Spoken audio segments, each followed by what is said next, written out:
Good Ooh. evening, everyone. My name is Elizabeth, the education coordinator for Marlene's Market and Deli. Tonight's special guest that we have with us is Dr. Ryan Bland. He is a local functional medicine practitioner, and he is going to be speaking on the topic of beyond digestion, the microbiome's impact on total wellness. Thank you so much, Dr. Bland, for joining us. You. Welcome to the show, everybody. And I would like to also congratulate Marlene's on a successful year, 48 years in business. I'm going to do a small business rant really quick. Please support small businesses. I remember growing up as a kid, there was so many different places and different businesses that curated so much of my childhood, from baseball cards to food to different restaurants, places to go hang out and do things. Um, and that's what makes this a great country. And that's what makes this country have its pizzazz. And it makes the melting pot of this country amazing so we can try and experience all these different things. So I don't care what business is out there, support all small businesses before you go ahead and try and do something with a big business. So I just wanted to congratulate Marlene's, and I want to also introduce myself. You guys heard I'm Dr. Ryan Bland. I am a second generation chiropractor who specifically has been studying applied kinesiology and functional medicine. Applied kinesiology was invented in 1964 by Dr. George Goodhart, and he was just a genius of a human being, and he bridged the gap of chiropractic and Chinese traditional medicine. And we were now aware and able to function at a greater level dealing with holistic health. Now, jump a bunch of years later, we are in a totally different technological world, and we are utilizing all these great labs, but we still use the frequency medicine of the muscle test as a great tool to treat um, a lot of patients with a lot of confidence. Um, However, there are all different practitioners in the world. Um, and I think that as an advocate to dealing with a lot of patients, I think patients out there seeking holistic healthcare should concern themselves with the quality of the practitioner and not the tool. And it's also important as a patient and a practitioner to have the consciousness is you can't keep using the same tool because you're going to use the tool till the tool breaks. So don't use the tool until the tool breaks. So I have spent the past 10, 11 years treating patients from all over the world, dealing with all kinds of chronic health issues. And I think that my philosophy starts with meeting people where they're at a place of love and understanding, and building a wall of trust. But the most thing I care about my patients is if they're happy and at ease with their existence. We are concerned about making your temple a holy place because there are far too many people basing their health and in their individuality trying to be like other people. Society makes it very easy for us to fall into these social constructs and these social conditions. So we have to, and we've become so intertwined on social media and television and all the media that exists, um, that there's this constant feedback loop, and we're not experiencing information or having the space to actually integrate this information into our system. And our nervous system knows this better than we realize, because you think you keep putting more in as more is better. But the more information you put in, the more your body and brain are just going to be cycling around for the answer. And I see a lot of people, I guess the best word, who are not confident, who are not well, and who are not confident on their journey back to healthcare because they are constantly in this wheel and they are not becoming one with their information and becoming one with their condition. And they are seeking things outside of themselves all the time.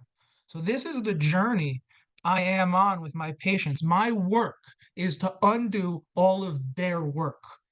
that has made everybody have such a difficult time with so much anxiety and brain fog and underperforming. So my job is to bring out the real individual, the true you in its most pure form. And one thing that I really focus is on the microbiome. It's important to realize that you do have 70 trillion human cells, but you have over 700 trillion microbiota. And what is a microbiome? It's just basically the bacteria and different environments that are going on through your digestive tract. But I think a lot of people talk about, oh, gut health. I'm doing this for my gut health, gut health, gut health. And people are just throwing yogurt in and all kinds of fermented products. And, I think there's a definite place for all of these delicious, healthful foods. But if you're having a hard time with your health, sometimes putting these foods in can make it more complicated, especially if you have no idea what's going on. And one thing that I see a lot in practice is I see a lot of patients getting the same labs and the same looking for the getting the same thing, looking for the same answer, and they're not going outside of the box. They're just getting a regular complete metabolic panel or a female vitality panel. And I mean, most practitioners who are prescribing thyroid medication, they're only running a TSH. They're running very minimal information. Um, and I find that there are very many functional labs like OAT test, MicroGenDX, Cyrex labs that will get to the real root cause or give us new perspective on the case.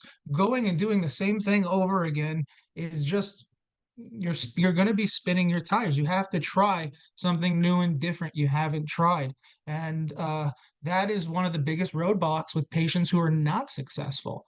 Is they kind of just they want to do what they want to do, and when patients dictate their own care, this is a very dangerous thing, and that really tarnishes the doctor-patient relationship.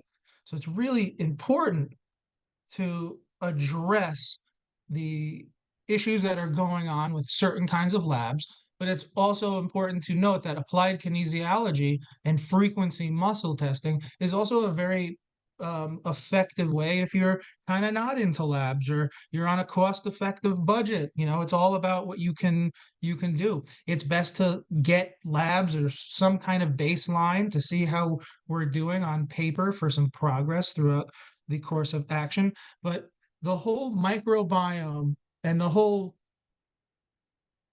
health of our society has definitely been infiltrated by a lot of bad stuff. I mean, we have people on all kinds of medications. So, where does the problem start? Because we can define stuff all day, and I could read a bunch of science definitions that I wrote down. But where does the problem start? It starts at the gateway. And what are your main gateways? Your nose and your mouth. That's the first place. Dysbiosis and your gut health will be compromised.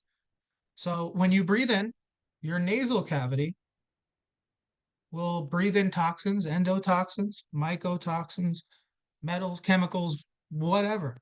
Whatever is out there is going to go up your nose. This is a filter. Now, when you breathe in and you get sick, one of the first symptoms is a postnasal drip.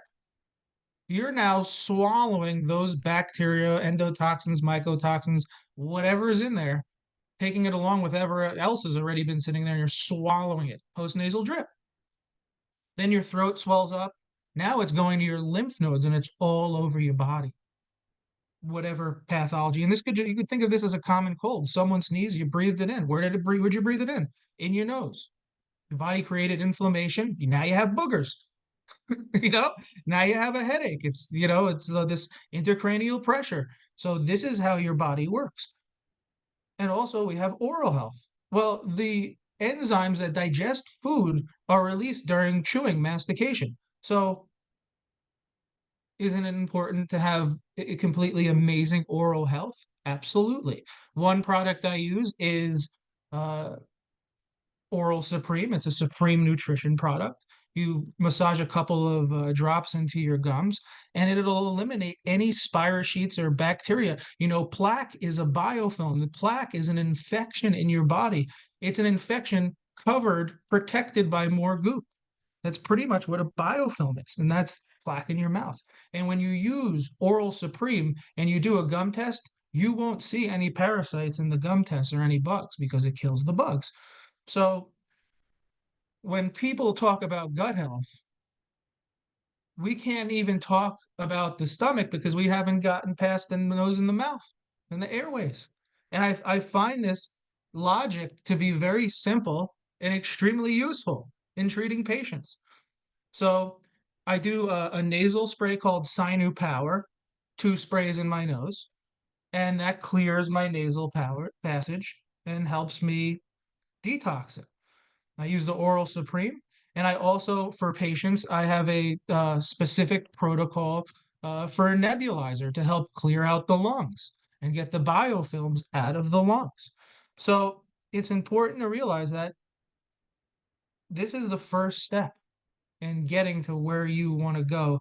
Is a lot of it is personal hygiene and really good hygiene practices. And I mean, these things take minutes in a day. I mean, it just takes a moment. It's really not much. So if you're somebody out there and you're dealing with a bunch of symptoms and you have brain fog, loss of interest, anxiety, stomach pains, headaches, anger outbursts, inability to get along with people, hormone problems, I mean, you name it, our health is reliant on all of these microbes. Um, so all of these persistent infections people are having is due to an imbalance in the amount. And we live in a world where everyone wants to detox and kill and biohack. Well, I say bioharmonize because you know if I hacked everybody, I probably wouldn't be so successful because it would be too much too soon. Nobody wants to start a program and then, have a week or 2 weeks of diarrhea and migraine headaches from detoxing from everything. I keep people getting better at a decent rate without having them feel sick. Sometimes it's okay maybe to have a little Herxheimer detox reaction, but not all the time. It shouldn't be extreme. Sometimes different cases, you have to manage them differently. But for most of the time, you should be feeling good and slowly harmonizing with your body because we need a certain amount of these microbiota and killing them all with an antibiotic. I mean, we all know enough that that's not it. We're all here, we're all like-minded people. We know that antibiotics not it unless it's an emergency. Nothing wrong with that. Um, so over the course of time, this imbalance in the microbiota can cause all kinds of inflammation and disease processes. And these persistent infections can drain the body's energy. And that could, from a chiropractic standpoint, looking at how the autonomic and the central nervous system also need support during this time of healing the gut. Because if your nervous system is shot, your adrenals are weak, you're fatigued, it's like driving a car with no gas. You're not going to get very far. And your body won't have enough power to power the cells. So the body can heal. So it's important to address the stress and the lifestyle dysfunction in people and try and really mitigate that because you can take all the supplements in the world, but if your level of stress is greater than your level of healing, it's always going to win. So as a practitioner, my job is to be a detective to figure out where we can pull from and be creative so that we can alleviate some stress and give people the ability to breathe and also the ability to heal and the ability for the supplements to do their job. Because if you're on a detox protocol and you have adrenal fatigue or your body's exhausted or the hormones have crashed, you're not going to have the vitality to get rid of the stuff because once the stuff gets in your system, your body's going to freak out. And I see it all the time. I have tons of patients who try to do things on their own too much too soon, and they breaking out, going to the hospital to breaking out in rashes. It's just not worth it. Um, so this dysbiosis, like I said, it's just an imbalance in the body. And a couple of things that it will do is cause immune dysregulation. It'll cause increased gut permeability. So different foods will go in and out of the stomach. You won't absorb your nutrients. You won't be able to detox as well. The intestinal barriers become weak and loose. And a lot of products will leak directly into the bloodstream. Um, and this causes a lot of immune and inflammatory responses. Next, you're going to produce auto antibodies, which your body now is going to mistakenly destroying its own tissue. Then you can have activation of immune cells, and these interactions in the body. And every food we eat, it's like crazy to think that all this stuff is just like flying around, happening just because our nervous system wants. So it can get to the point where people have autoimmune diseases, and there are people, obviously, dealing with a lot of these issues right now: autoimmune disease and allergies, food allergies and food sensitivities. I mean, if you were born past 1986, I think there's like a 85% chance you have a little bit of one of those. And it's a very interesting world. Um, and what we put in our bodies is really important. Now, what we put in our bodies and what we eat is very, very, very important. Food sensitivities will trigger all kinds of inflammatory reactions. I don't believe in one diet. I don't believe in any other thing other than biochemical individuality, and each person should be eating a diet that varies throughout the year based on what their body needs. I have been in practice long enough to see vegans go carnivore, and now carnivore go back to you know eating moderately. And it seems like a lot of these influencers and stuff, they don't really have it figured out, but they're influencing your healthcare choices, and they're using research maybe. And I got to tell you something, research is very different from what you see in clinic. I love research. I love all the people who talk about research. It's fun. Let's talk about facts. But when it comes to sitting across from a patient, a lot of what is in the research doesn't translate. And I really want it to. I mean, I have tons of there's tons of information on omega 3s and its anti-inflammatory thing. I use it sometimes in my practice, but I've never just given a patient an omega 3 and it's changed their life. So I think we put our weight onto some things too much. Um, and we should be focusing on the individuality and only eating based on that. And I find that moderation and moderate diets are usually what people can stick to. Sometimes I have other patients who they need to be on extremely, restrictive eating programs. If you have a cancer patient, there it's just you can't take risks. If you have certain people with autoimmune conditions or Crohn's disease, there's just I can't tell somebody in good conscience to go have some French fries and ice cream if that's not going to bear well for them in the moment. So don't buy into any of these social constructs. Stop. Buy into your individuality and celebrate you. Nobody is like you. You're cool because you're you. And if you don't celebrate that, you want to be like somebody else, you're eventually going to deal with the same problems they dealt with because they're being extreme and they're not being responsible or respectful to their bodies. So, this overall dysbiosis will impact the function and contribute to a lot of progression of autoimmune conditions. However, you can restore the microbial balance. And I think the best way, like I said, is to dietary changes. Probiotics would not be first on my list. Um, I would rather use single use herbs that are designed as plant antimicrobials by God that will kill all the bad stuff and keep all the good stuff. And I think that's the best course of action, is finding a specific group of herbs and maybe some nutraceuticals and nutrients based on what's actually biologically and chemically going on. And this is what is best to treat this. And this will help mitigate this inflammation, doing the the oral supreme, doing the nasal spray, doing the nebulizer, doing all of these things. And a lot of people, they ask me, um, did my screen just get super dark? A lot of people ask me why I don't get sick a lot. Well, I'm human, knock on wood, I do get sick, but I do all these things and I try and do them every day.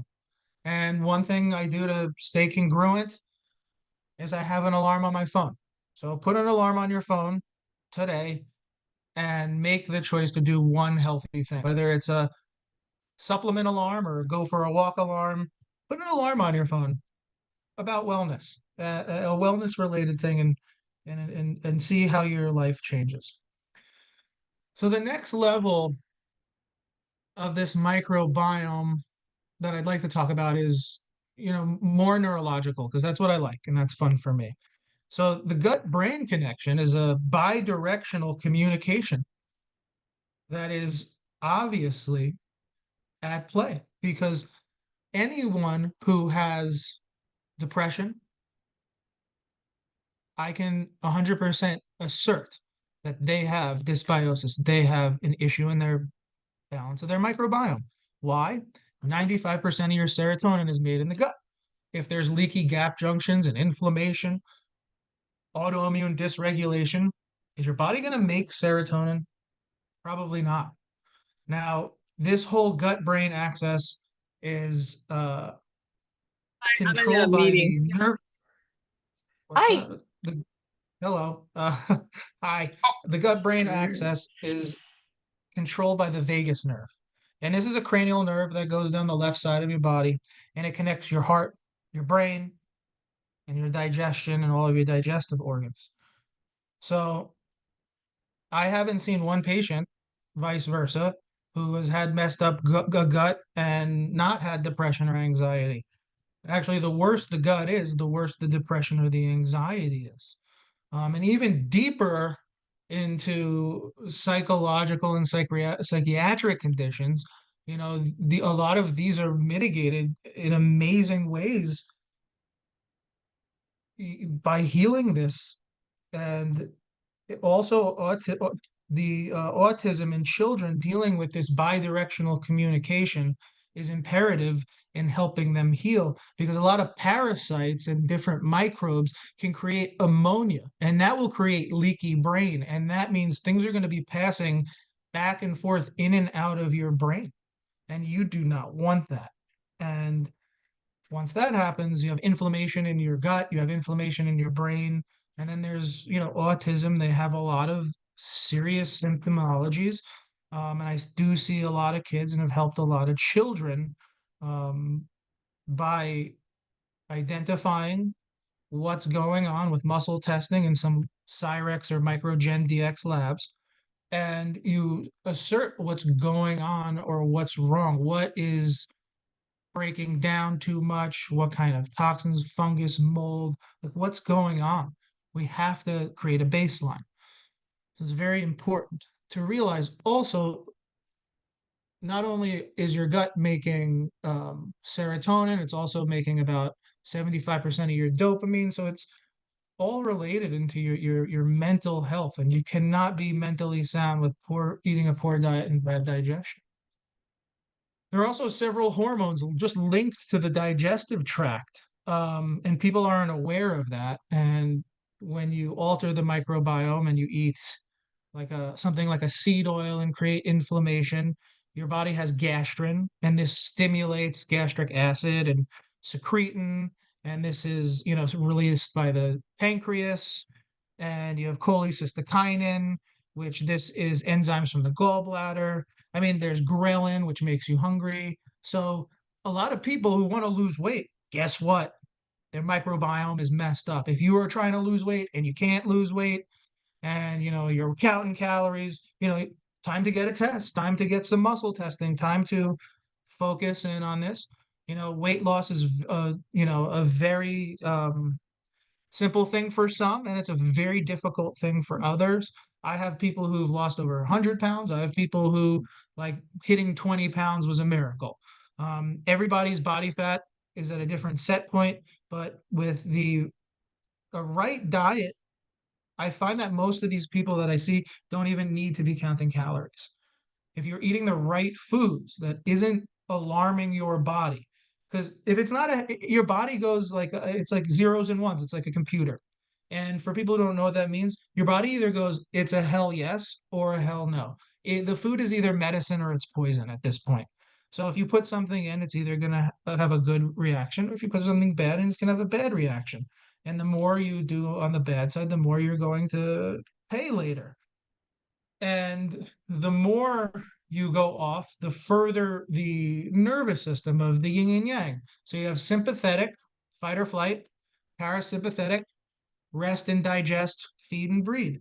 So if your microbiome is off, that's going to alter the parasympathetic. And that parasympathetic control is, again, the vagus nerve. And if it's not being activated properly, you're not even going to digest properly. And when this imbalance happens, the parasympathetic nervous system is just like out of gas. You're not going to have good sleep. You're not going to get good digestion, and that is how we recover our cells.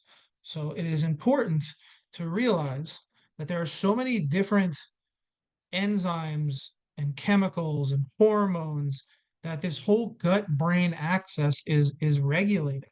So we need to realize that there's just like a whole cascade of hormones. When I say serotonin, let's go back to serotonin because it's an easy one to talk about. So when I go to talk about serotonin, it regulates mood and emotions. It's in the gut, but also, the pathway tryptophan, it starts as tryptophan, it converts to 5-hydroxytryptophan, then it converts to serotonin, and then once it synthesizes serotonin, um, you know, there are specific cells that help it respond to different stimuli, such as food ingestions or mechanical movements or neural signals. So, our bodies are just so miraculously and so connected. And I think I just want to take a pause here and say, this topic is so vast that I don't even want to tell you or say that I'm an expert on it,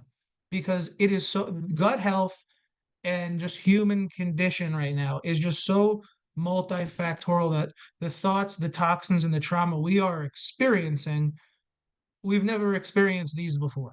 Okay.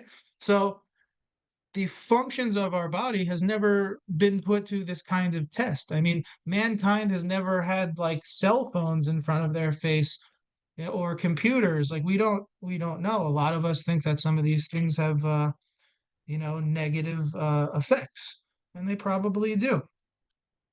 So the gut microbiota will lead to all kinds of different regulation of autoimmunity, specifically T cells and T helper cells.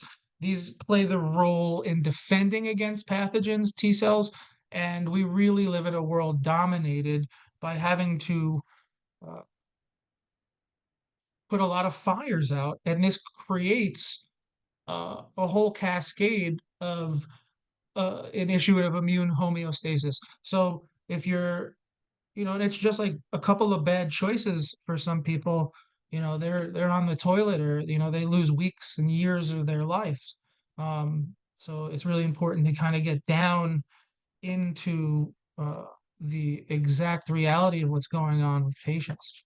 So I really think that the whole entire microbiota and our body as a temple as it is something that is amazing. It's vast, um, and we need to continue to make different choices in our lives and continue to investigate in different labs and in different avenues, or breath work, or levels of creativity, or cooking classes. I think the purpose of life is to remember and to enjoy. And I see way too many people trying to seek a deeper connection, and most of us are usually in our own way. And what I do is I help you get out of your own way and I undo whatever work brainwashed you. And you live an amazing life. And we get a lot of people better quite quickly. So if you are interested in having a chat with me, I do free discovery calls. So you can go on my website, drryanbland.com, or find me on Instagram and just say hi and book a free discovery call. And we can talk about what's going on and get you feeling the best you've ever felt. Thanks, everyone. If you have any questions, I would love to answer them. Thank you so much, Dr. Bland. You're welcome. It was good. Got any questions, folks? Feel free to unmute yourself if you like, or type in the chat box. I know you had said on online, which I super appreciate you with the promotion, but also um, trying to get folks to ask questions beforehand. Oh, Mary, do you have a question? Yeah, I do. If there's one thing you could do, what's one thing that you would recommend everybody does? Mary, you're putting me against the wall here. Um, I'll tell you the one thing that I'm doing that I think is absolutely um something that I think everyone should do. I do about a 10-minute walk after every meal. A nice Oh, walk after every meal. This way, whatever you ate isn't going to lipolysis or fat. This way, whatever you ate is going to the generation of more energy and healthy cells. So if you sit there, your body stores it as fat, but if you're in motion, your body's going to store it as energy. And that'll help with your overall energy, uh, healthy blood, healthy mind. I mean, walking is just like, I know it's kind of a boring thing to pick, so I'm going to pick another one for you, Mary. but Um, I have one more question before you do a second one. How long? okay. So you eat your dinner, you eat your meal. What's the window of time you have to walk? Within 30 minutes? Within an hour? I don't know. I don't really like regulate it. Like I just like, I'm ready to go. You know? Okay. Sometimes I'll sit for a couple of minutes. Sometimes I'll be ready right away. All of the recommendations that I recommend to all of my patients, Yeah. I say it's a recommendation, but the most important thing is you are your magician. You are the one that's making the change. I'm the one just giving some advice. So let Yeah. your body tell you, hey, I'm ready to go. And if you need to set an alarm, yeah, I guess a half hour would be the time. If you didn't go within a half hour from eating, it's time to go. Okay, thanks.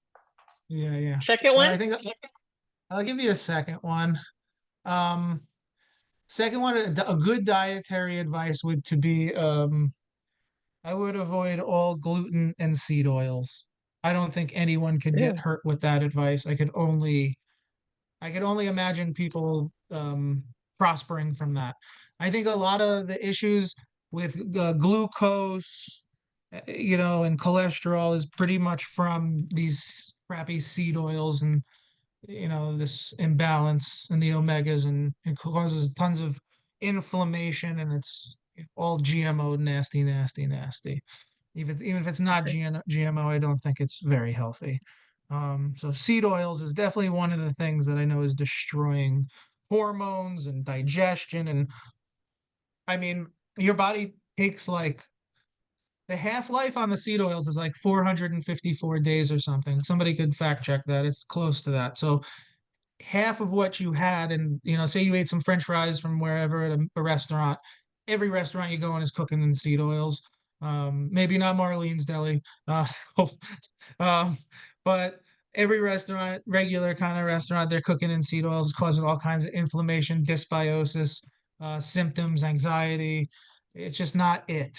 So I would, the gluten and Okay. that, if you could avoid those two things and go for a 10-minute walk every day and continue Yeah. whatever else you were doing, I think it would be beautiful. I have a question for you. What is your favorite thing that you do for your health right now? I would say I walk a lot actually, but not after All right. every meal. So that's good. Yeah, I would Okay, say cool, that. cool. And I get up in the morning and I do carrot, celery, cucumber, apple mix with water and drink that Right on. Right on. with Okay, some vital cool. proteins. Yeah, Cool. I was about to but say I I still need have you to problems. of course, I need you to have protein. Yeah, Yes, but I yeah, do if have you're vital ever proteins. I put that in it. that's beautiful. Make sure you get a lot of protein, and if you have enough energy from all that walking, I believe a lot of women should be resistance training. Now, I Mm, don't need okay. a lot of women to be bodybuilders, but if you can go to a gym and push some cable machines or push some weights, I think it does wonders for a woman. For a woman, it's fantastic. Okay. Great. Thank you. 2 times a week. You're very welcome. You're awesome. Okay. Mhm. Great question. Anyone else? Mary Uh, was awesome. uh, we have uh, Dave here. Specific ideas about occasional heartburn and insomnia. Well, Dave, perfect. We just talked about the gut-brain axis. So it sounds like you're experiencing some dysbiosis, and it would be important that you look further into this. There are a lot of cool functional labs that I mentioned during this podcast. You can go check out Microgen DX or Cyrex Labs or the Great Plains Oat test. These are all really great, but yeah, if you're experiencing this, and usually heartburn is at night. Usually heartburn is a dysbiosis, but insufficiency of the gallbladder to produce enough bile for digestion, and that pathway could be damaged by some sort of pathogen, parasite, microbe, fungus. I find that if you work with a patient, you're able to find specific herbs and specific solutions. Um, I have a supplement called Calms that is made by a company, Vervita, that is really good. You can get it on my supplement store, Dr. Bland 10 for a 10% discount. That's really good to keep your nervous system, but I prefer to muscle test my patients and make sure whatever I'm giving them is giving their body energy and not taking the energy away. And that's the beauty of applied kinesiology. And that's how we differentiate between like a naturopath, because a naturopath sees what they see on the lab, and there's no muscle testing or acupuncture or Chinese medicine component to it. So they're just looking at the labs, and they might see the eosinophil is high, and that's a parasite. And they'll guess, okay, black walnut, which is great for parasite. I love it. Use it on tons of people. But what if I muscle tested you on that black walnut and it made you weaker? Well, then I would like to use something like cat's claw or golden thread or, angiographis. There's, other things. So, being and getting on a program designed for you. And, like I said, the hygiene is super important, and sleep is a certain kind of hygiene. And, certain people struggling, like, you got to turn your phone off, the TV off. I know there's a lot of hardcore insomniacs out there. I have some close personal friends who struggle. Um, but, there's a lot to be said for people's lifestyles and the level of stress and, uh, repressed emotions.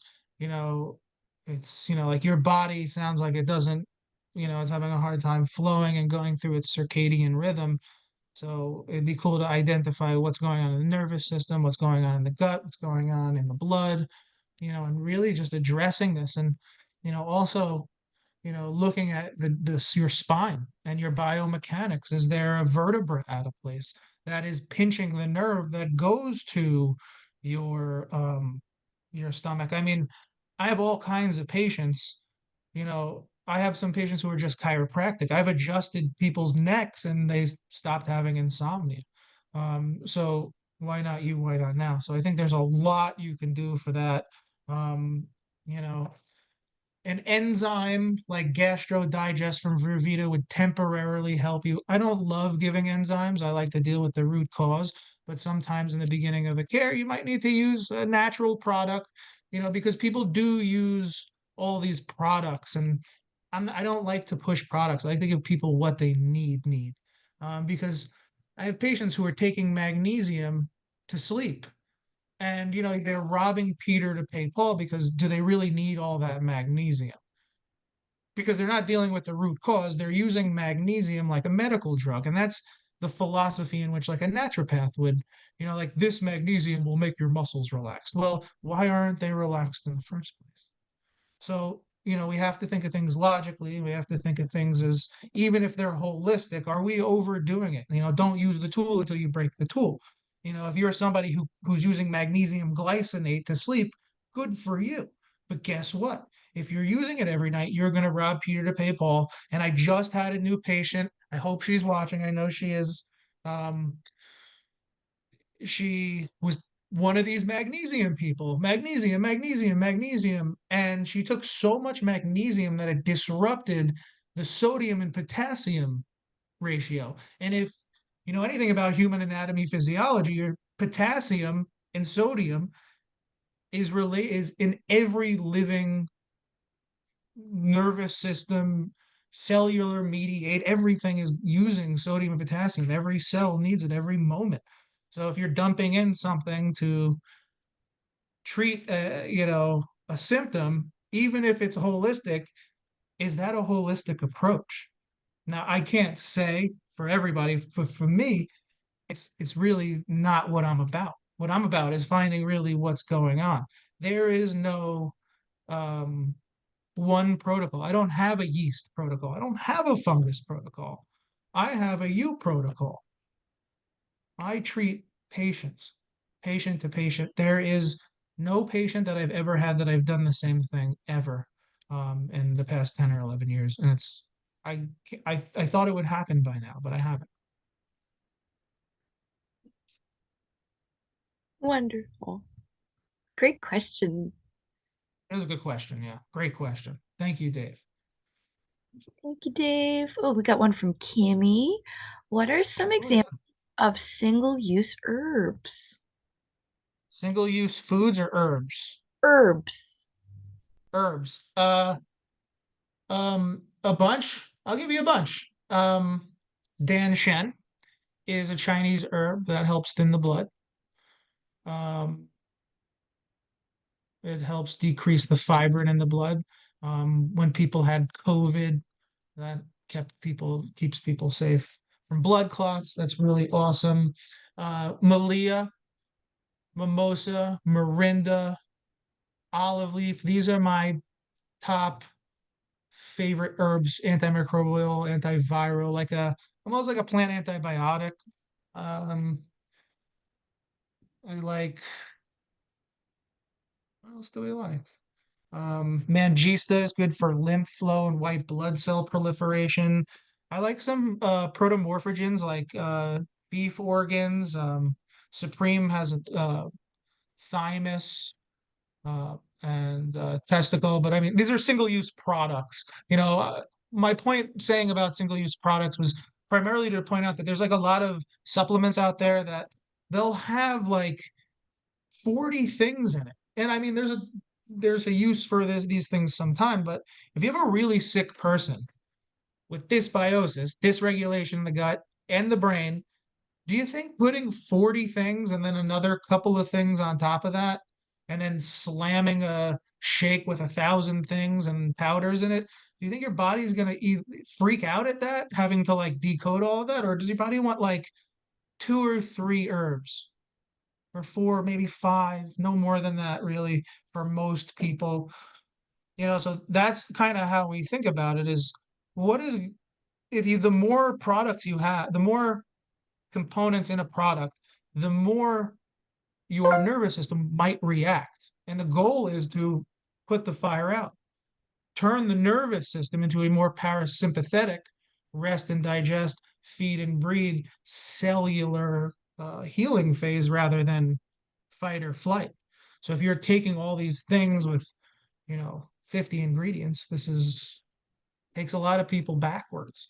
But yeah, there are all kinds of single-use products that we use. Elysium is star anise. It's really good for the gut. It actually has better research to heal the flu than Theraflu. Um, Ox bile is good for digestion. Astragalus, ashwagandha. I mean, the list goes on. There's so many different things uh, out there in terms of herbs. Japanese knotweed is resveratrol, anti-aging. So it's just important, you know, to note that when you're detoxing or you want to make a change, it's not about just like throwing in what you read that was cool or because analysis paralysis, because you could read up on all this stuff, you're going to want to take all the stuff. You're going to listen to some people are going to listen to this and be like, oh, I think I have something, and I'm not here to create that environment of victimization. And, I want people to realize that we can be strong, we could be healthy, but let's be delicate and make sure how strong we could be. There's a certain way to be strong and hold your power and deal with your health. And slow and steady really, really wins the race. Um, there's a lot of teas and products out there that just like they have so much stuff in it that it just messes people up. Deleterious to care. More questions. Simple is best. Like in nature. Oh, Yeah. Kimmy, thank you. Makes sense. Yeah, like you said, Elizabeth, like in how it's presented in nature is the best way to take these herbs and supplements. There's, herbs and supplements that like 1,000 times tincture, and it looks like something that should be sold at a flipping gas station, and the supplements I use and curate in my office are all organic, artisanal, wild crafted herbs that come from the best possible sources that get filtered because supplements aren't what they seem. The black market is huge, so you got to get it from a doctor or a really nice health food store like Marlene's because these things are well, just imagine this. Magnesium stearate is a common additive in supplements. If you have dysbiosis and you're taking a gut supplement with 80 things and it's packed with magnesium stearate. Well, magnesium stearate is a gut disruptor. So, it's a Trojan horse, it's like it looks like a good idea, but is it a really good idea? Yeah. I did not know that. Yeah, so you can cause more harm than rebalancing. Yeah. And I don't know if anyone also another thing that's in a lot of supplements, because there's like a lot of vitamin C stuff, like citric acid isn't like a cool thing. It's usually made from some sort of GMO corn fungus. So, stay away. Yeah, we definitely don't want that GMO corn fungus. Not near us. So like why would you take a supplement with all these things and promises? It's like the public is easily fooled because, I fortunately I had the opportunity to go to like 10 years of school or whatever. But not everybody is able to read a label and like understand organic chemistry. And that's kind of what my mission is in life is to try and let people know like, hey, do you know that like citric acid in that supplement you're taking is probably why you have diarrhea right now? It's in breaking that news to patients, like I've been taking this for like years and it helps. And like breaking the old paradigms is a very amazing alchemy to watch because, patients either make the change or they don't. Very rarely, if somebody follows my advice, will they not follow. Very rare. Well, and they're coming to you because they have been struggling with their health journey. So, um, you know, you're there as a guidance and with the background that you do have, um, as your expertise, they could take it or leave it, but if they're going to be serious about their health, I would hope that they would listen. Sure. Well, here's the thing. It's not just about listening. Sometimes, and most often the time, when this happens, people get better a little bit, and then they go, uh-oh, I'm gonna have to be a different person. My identity was this. Mm. And sometimes that is scary for people, and they will just deer in the headlights. I see it happen sometimes, it's the inevitable. Sometimes, you people are so good at not being nice to themselves and saying good things about themselves that it's just programmed in others. Do we have another question? Oh, we do. Thank you so much, Kimmy, for bringing that to my attention. There was a question from Joan. Oh, cool, Joan, let me know. Hey, Joan. What are some signs and symptoms that you have gut microbiome imbalance? Great question. Good one, yeah. Couple signs and symptoms. You're cranky. Maybe you're hangry. That's like a cool thing that people know about. Like you're like, I'm hungry, like pissed off and moody. Irregular stools. Like Dave had a perfect example, insomnia and heartburn. That usually happens at the end of the day. Who knows is the heartburn, what's the chicken or the egg here? So I think that is a lot of these symptoms, brain farts, and people, like a lot of people like, oh no, there are people who are forgetful, and that's okay. But there are people who you can tell something to, and they are so fogged out that they don't even know where their phone is. If you know somebody who has no idea where their phone is all the time, they might have a fungus or a mold. There's different ways of telling things, your fingernails, your eyelids, I mean, your color, your eyes, you can detect for some parasites, tongue, if it's fat and white, you got candida and liver congestion. I mean, there's so many cues as a practitioner and so many tricks and um, so many different meridian systems you could work to identify whether the stomach is off. And you have to realize that each organ has its own microbiome. It's its own like little thing, but then it's all connected in this greater network. It's like a bunch of computers all working together. So, you have to compartmentalize what's going on because you can have a gallbladder that is the root cause of your issue, but you're having diarrhea all the time and your large intestine keeps showing up. And until you get the body enough resilience or break down certain biofilms um, with something like nattokinase or something, that's the point in which, you know, you start to get moving with things and you start to heal. But there's a lot of signs and symptoms that we might not even understand at this point. But Dr. Gundry just wrote a book, and his whole book is connecting heart disease and the whole gut. So I mean, you could really the symptoms are too numerous to number. And if you're somebody out there who thinks if you were better 10 years ago, why are you letting yourself not be better if you were better than you were now, why not get better? Like why tell yourself that aging has to be this process?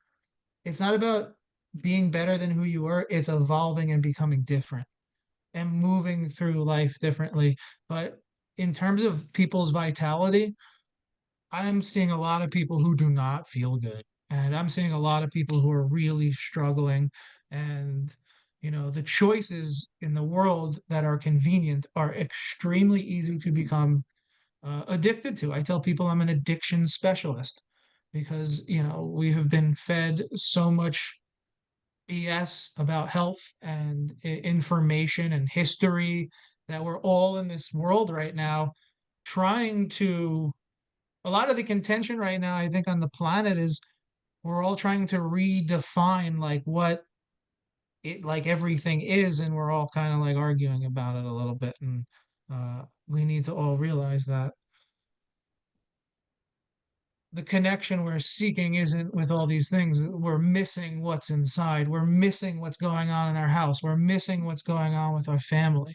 And I think that connecting with your health and working on your health, whether it's with me or another practitioner, I mean, that your health is your temple in your body. I don't even think people should be so focused on symptoms. I think symptoms are bullshit. I think that everybody has a weak link. Nobody is perfect. Everybody has something to work on, including me, guys. I work on myself frequently. I get body work weekly. I have an applied kinesiology practitioner, Dr. Lee, who I see up in Seattle. I have um, functional medicine practitioners who I have on call. I do all kinds of things for my health.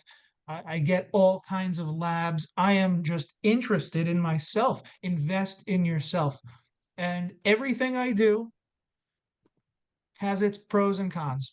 There's not one thing I've ever done for my health rather than be adjusted my entire life that I'm like, yeah, this is great. Two things that I'll always do is get adjusted and take supplements. But I think that whatever you decide to do, whatever is for you, it's people should get out there and do something and spend money on their health. This is an iPhone, and I'm going to get a little crazy right now. This is an iPhone. This costs like $1,500 or something. Everybody has one. Probably most of you watching are watching me on your iPhone.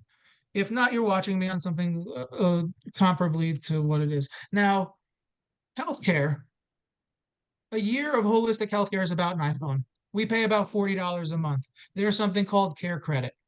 You can put your care on a 12-month or a 36-month 0% APR care credit. You did it for your phone. Why aren't you doing it for your health? I sit here and I've had people come in and out of my office. I've definitely helped people in financial situations, but I've had people pay with their social security. I've had people pay with all kinds of barter. Things happen, and I want my visits to be accessible for absolutely everybody. But it's hard to hear the money thing with people because we have the money. You have the money. It's $40 a month to invest in your health care. I think that people who let money be the deciding factor of what they're going to do with their health, I think that they need to reconsider and stop being so frozen. And this isn't for my practice. My practice is definitely busy enough. I'm totally fine with the patients I have.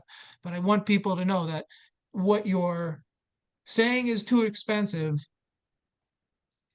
is a crazy thing because if you work at a job and you work a job and you're making 30, 40, $50 an hour, whatever you're making, how much easier would your job and life be as a husband, a wife, a mom, a dad, a boyfriend, a friend, a girlfriend? How much easier would your life be if you were healthy?